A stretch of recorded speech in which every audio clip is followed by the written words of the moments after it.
राजा का आस्तिक को वर देने के लिए तैयार होना, तक्षक नाग की व्याकुलता तथा आस्तिक का वर मांगना।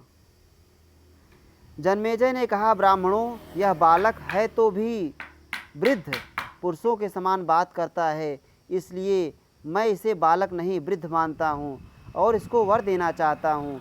इस विषय में आप लोग अच्छी तरह विचार करके अपनी सम्मति दें।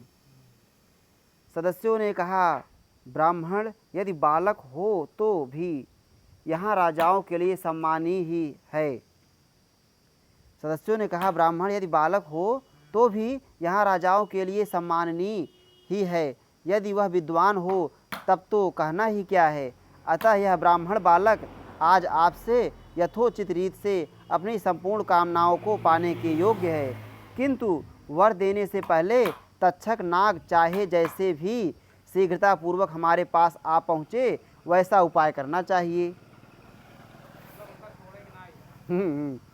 उग्रसभा जी कहते हैं, सौनक, तदनंतर वर देने के लिए उद्यत राजा जन्मेजय विप्रवर आस्तिक से यह कहना ही चाहते थे कि तुम मुँह मांगा वर मांग लो। इतने में ही होता जिसका मन अधिक प्रसन्न नहीं था बोल उठा।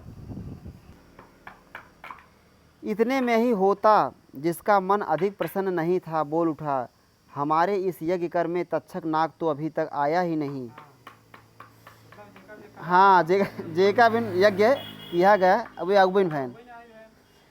जन्मेजय ने कहा, ब्राह्मणों, जैसे भी यह कर्म पूरा हो जाए और जिस प्रकार भी तक्षक नाग शीघ्र यहाँ आ जाएं, आप लोग पूरी शक्ति लगाकर वैसा ही प्रयत्न कीजिए, क्योंकि मेरा असली शत्रु तो वही है। ऋत्विज बोले, राजन, हमारे शास्त्र जैसा कहते हैं तथा अग्निदेव जैसी बात बता रहे हैं, उसके अनुसार तो तक्षक नाग भय से पीड़ित हो इंद्र के भवन में छिपा हुआ है। लाल नेत्रों वाले पुराण वेत्ता महात्मा सूत जी ने पहले ही यह बात सूचित कर दी थी। तब राजा ने सूत जी से इसके विषय में पूछने पर उन्होंने राजा से कहा, नरदेव, ब्राह्मण लोग जैसी बात कह रहे हैं वह ठीक वैसी ही है। राजन, पुराण को जानकर मैं यह कह रहा हूँ कि इंद्र ने तक्षक को वर दिया है। नागराज, तुम यहाँ मेरे समीप सुरक्षित होकर रहो, सर्वशत्र की आग तुम्हें नहीं जला सकेगी। यह सुनकर यज्ञ की दीक्षा ग्रहण करने वाले यजमान राजा जन्मेजय संतप्त हो उठे और कर्म के समय होता को इंद्र सहित तक्षक नाग का आकर्षण करने के लिए प्रेरित करने लगे। तब होता ने एकाग्रचित होकर मंत्रों द्वारा इंद्र सहित तक्षक का आवाहन किया। हाँ, तब स्वयं देवराज इंद्र विमान पर बैठकर आकाश मार्ग से चल पड़े। उस समय संपूर्ण देवता सब ओर से घेर कर उन महानुभाव इंद्र की स्तुति कर रहे थे। अप्सराएं, मेघ और विद्याधर भी उनके पीछे पीछे आ रहे थे। तक्षक नाग उन्हीं के उत्तरी वस्त्र दुपट्टे में छिपा था। भय से उद्विग्न होने के कारण तक्षक को तनिक भी चैन नहीं आता था। इधर राजा जन्मेजय तक्षक का नाश चाहते हुए कुपित होकर पुनः मंत्रवेत्ता ब्राह्मणों से बोले। जन्मेजय ने कहा, विप्रगण, यदि तक्षक नाग इंद्र के विमान में छुपा हुआ है तो उसे इंद्र के साथ ही अग्नि में गिरा दो। उग्रसभा जी कहते हैं, राजा जन्मेजय के द्वारा इस प्रकार तक्षक की आहुति के लिए प्रेरित होता ने इंद्र के समीपवर्ती तक्षक नाग का अग्नि में आवाहन किया, उसके नाम की आहुति डाली। इस प्रकार आहुति दी जाने पर क्षण भर में इंद्र सहित तक्षक नाग आकाश में दिखाई दिए। उस समय उसे बड़ी पीड़ा हो रही थी। उस यज्ञ को देखते ही इंद्र अत्यंत भयभीत हो उठे और तक्षक नाग को वहीं छोड़कर बड़ी घबराहट के साथ अपने भवन को ही चलते बने। भाग गए। इंद्र के चले जाने पर नागराज तक्षक भय से मोहित हो मंत्र शक्ति से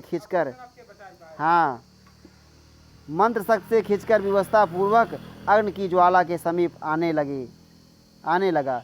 ऋतुजों ने कहा, राजेंद्र, आपका यह यज्ञ कर्म विधि पूर्वक संपन्न हो रहा है। अब आप इस विप्रवर आस्तिक को मनोवांछित वर दे सकते हैं। जन्मेजय ने कहा, ब्राह्मण बालक, तुम अप्रमेय हो, तुम्हारी प्रतिभा की कोई सीमा नहीं है। मैं तुम जैसे विद्वान के लिए वर देना चाहता हूँ। तुम्हारे मन में जो अभीष्ट कामना हो उसे बताओ, वह देने योग्य न होगी तो भी तुम्हें अवश्य दे दूँगा। ऋत्विज बोले, राजन, यह तक्षक नाग अब शीघ्र ही तुम्हारे वश में आ रहा है। वह बड़ी भयानक आवाज़ में चीत्कार कर रहा है। उसकी भारी चिल्लाहट अब सुनाई देने लगी है। निश्चय ही इंद्र ने उस नागराज तक्षक को त्याग दिया है। उसका विशाल शरीर मंत्र द्वारा आकृष्ट होकर स्वर्गलोक से नीचे गिर पड़ा है। वह आकाश में चक्कर काटता अपनी सुध बुध खो चुका है। बड़े वेग से लंबी सांसें छोड़ता हुआ अग्निकुंड के समीप आ रहा है। उग्रसभा जी कहते हैं, सौनक, नागराज तक्षक अब कुछ ही क्षणों में आग की ज्वाला में गिरने वाला था। उस समय आस्तिक ने यह सोचकर कि यही वर मांगने का अच्छा अवसर है, राजा को वर देने के लिए प्रेरित किया। आस्तिक ने कहा, राजा जन्मेजय, यदि तुम मुझे वर देना चाहते हो तो सुनो। मैं मांगता हूँ कि तुम्हारा यह यज्ञ बंद हो जाए और अब इसमें सर्प ना गिरने पावें। ब्राह्मण आस्तिक के ऐसा कहने पर वे परीक्षित कुमार जन्मेजय खिन्न चित्त होकर बोले, विप्रवर, आप सोना, चांदी, गौ तथा अन्य अभीष्ट वस्तुओं को जिन्हें आप ठीक समझते हो मांग लें। प्रभो, वह मुँह मांगा वर मैं आपको दे सकता हूँ, किंतु मेरा यह यज्ञ बंद नहीं होना चाहिए। आस्तिक ने कहा, राजन, मैं तुमसे सोना, चांदी और गौएं नहीं मांगूंगा। मेरी यही इच्छा है कि तुम्हारा यह यज्ञ बंद हो जाए, जिससे मेरी माता के कुल का कल्याण हो। उग्रसभा जी कहते हैं, भृगुनंदन, सौनक, आस्तिक के ऐसा कहने पर उस समय वक्ताओं में श्रेष्ठ राजा जन्मेजय ने उनसे बार बार अनुरोध किया, विप्र शिरोमणे, आपका कल्याण हो, कोई दूसरा वर मांगिए। किंतु आस्तिक ने दूसरा कोई वर नहीं मांगा। तब संपूर्ण वेदवेत्ताओं में सभासदों ने एक साथ संगठित होकर राजा से कहा, ब्राह्मण को स्वीकार किया हुआ वर मिलना ही चाहिए।